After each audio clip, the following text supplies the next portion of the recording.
Hi, welcome to Learn English and Practice with Marie. Today we're going to do Advanced Vocabulary Builder lesson number 71.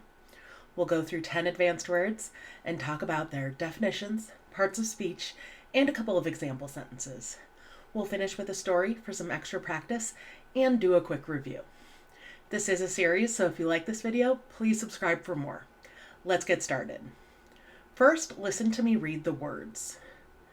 Hegemony, Absolution, Usurp, Serendipity, Perusal, Gaffe, Culmination, Foment, Indomitable, Harebrained.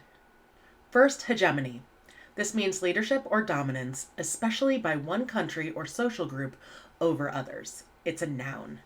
So this idea of hegemony is something that's used a lot in the study of political science, and in the system of global powers, there is this concept that we have a hegemony in that the United States is a dominant global superpower. However, in the past few decades plus, the US has been slipping away from that hegemonic status, and other countries such as China have been on the rise, both economically and politically. It's not that the US is the sole global superpower anymore necessarily. So the US maybe is losing its hegemony. Examples we have are the nation sought to establish hegemony in the region, asserting its dominance over neighboring countries. The political leaders' pursuit of regional hegemony was met with both support and opposition. Absolution. This means formal release from guilt, obligation, or punishment as a noun. An ecclesiastical declaration of forgiveness of sins as a noun. So the idea of absolution is forgiveness in a very formal way. So you might absolve someone of a wrongdoing or sin. And just like you can see in that second meaning there, this concept is used in the context of religious forgiveness in the Christian traditions. So you might confess your sins in hopes of absolution of those sins, so a forgiveness of them. Examples we have are seeking absolution for his mistakes. He confessed to his wrongdoings and vowed to make amends. Despite the gravity of the crime, the court granted absolution to the defendant based on new evidence. Usurp. This means take a position of power or importance illegally or by force as a verb. Take the place of someone in a position of power illegally. Supplant as a verb.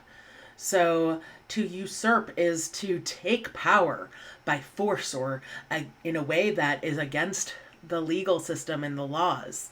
So when there's a coup d'etat, there is a usurping of power where someone is taking over the position of power illegally and by force.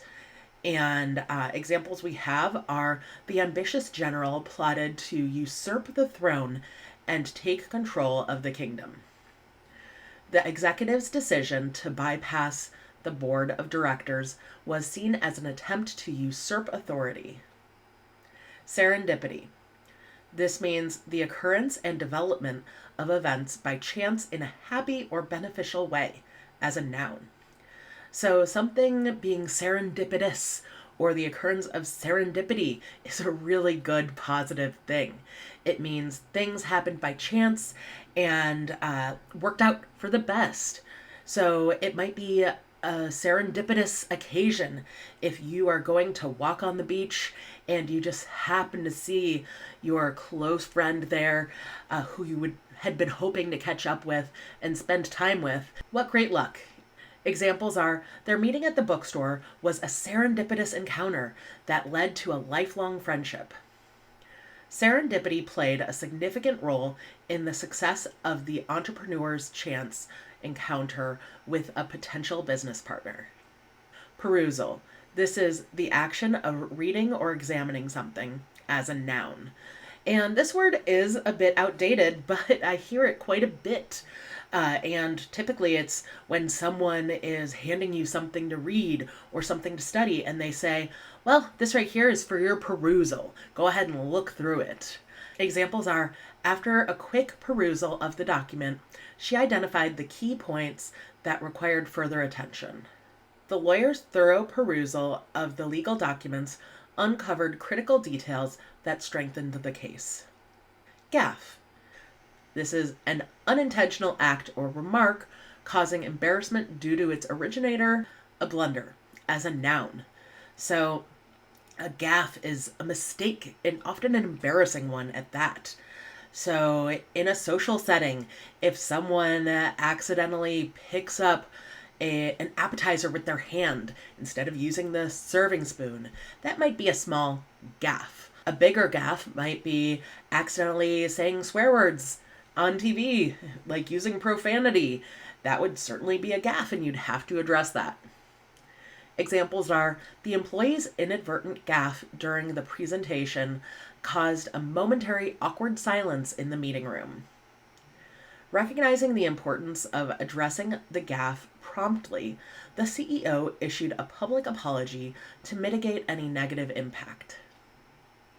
Culmination.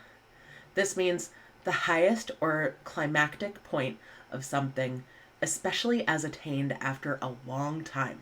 It's a noun. You'll use this word culmination to refer to something significant that happens after the end of something that's a relatively long situation or process. Graduating from college is a culmination of your academic studies. Or getting hired at your first job out of school is the culmination of all of your hard work up to that point. Examples are, the successful launch of the product marked the culmination of months of meticulous planning and hard work by the entire team. The wedding ceremony represented the culmination of the couple's love story, surrounded by friends and family. Foment. This means instigate or stir up an undesirable or violent sentiment or course of action. It's a verb. So you'll hear the word foment in conjunction with revolution a lot. So insurgents or rebels might be fomenting a revolution. They might be fomenting instability or distrust of the political powers.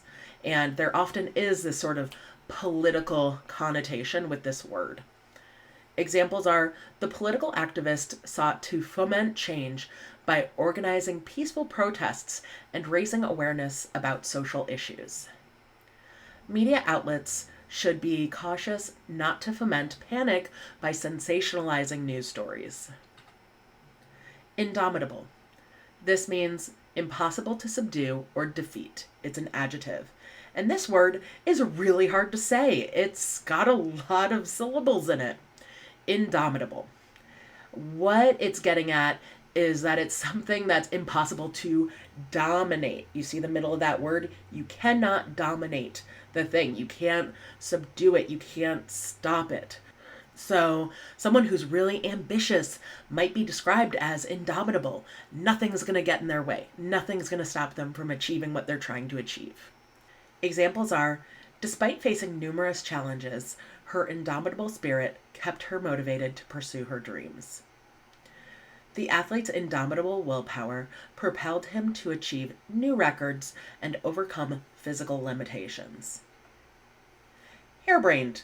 This means rash, ill-judged. It's an adjective. And you'll hear ideas be referred to as harebrained. If someone has a really silly, stupid, problematic idea, using the word harebrained to describe that idea is a very light and almost funny way of saying something's not a very good idea. Examples are, friends were skeptical about his harebrained idea to start a business selling glow-in-the-dark toothpaste for pets. Despite the initial appearance of a harebrained project, the innovative concept eventually gained traction and success. So, let's read a story for some extra practice. In a realm governed by the long-standing hegemony of a wise king, Prince Adrian harbored harebrained dreams of usurping the throne. His reckless plan, concocted with an indomitable determination, aimed to foment dissent among the people. One day, a serendipitous encounter during his perusal of ancient texts revealed a prophecy foretelling a prince's rise to power. Believing it to be a sign, Adrian saw this as a culmination of his destiny. However, his gaffe was overlooking the importance of garnering support. Undeterred, he sought absolution from an old sorcerer who claimed to hold the key to his success. The sorcerer, in an act of serendipity, offered Adrian a magical amulet, claiming it could absolve any guilt and facilitate his usurpation. As the prince's harebrained plan unfolded, the fomenting unrest reached a critical point. The culmination of his efforts coincided with a grand celebration, providing the perfect cover for his coup. However, the indomitable spirit of the people, loyal to the benevolent king, stood as an unyielding force. The overthrow attempt failed, resulting in a tumultuous clash between the prince's followers and the king's supporters. In the aftermath, the prince, facing imminent defeat, sought absolution from the very sorcerer who had misled him. The failed coup, rather than achieving its intended hegemony, became a cautionary tale of ambition and folly. Prince Adrian, now humbled and repentant, learned that the true power lies not in usurpation, but in understanding, unity, and the wisdom to discern between right and wrong. So, let's quickly review these words. Hegemony. Hegemony.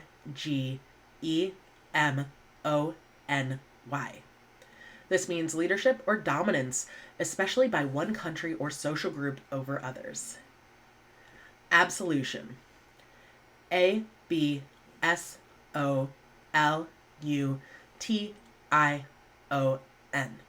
This means a release from guilt, obligation, or punishment, or it could mean an ecclesiastical declaration of the forgiveness of sins. Usurp. Usurp. This means to take a position of power or importance illegally or by force. Serendipity. Serendipity. This is something that happens by chance and in a happy or beneficial way. Perusal. Perusal. This is the action of reading or examining something. Gaffe. Gaffe. This is an unintentional act or remark causing embarrassment due to its originator, a blunder. Culmination. Culmination.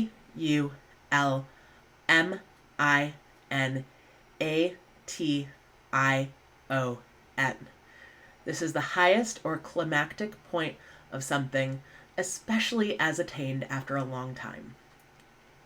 Foment. Foment. This means to instigate or stir up an undesirable or violent sentiment or course of action. Indomitable. Indomitable.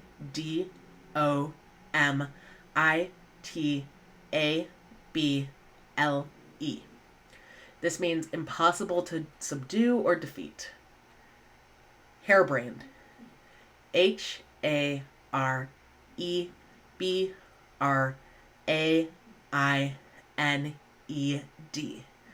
This means rash, ill-judged. So, I'll read them one more time before we wrap up. Hegemony, absolution, usurp, serendipity, perusal, gaffe, culmination, foment, indomitable, harebrained. Great job today. There are other videos like this on this channel, and there will be more soon. Please subscribe if you like the videos, and I'll put more right down here. Thanks so much. Ask questions in the comments, and I'll see you next time. Bye.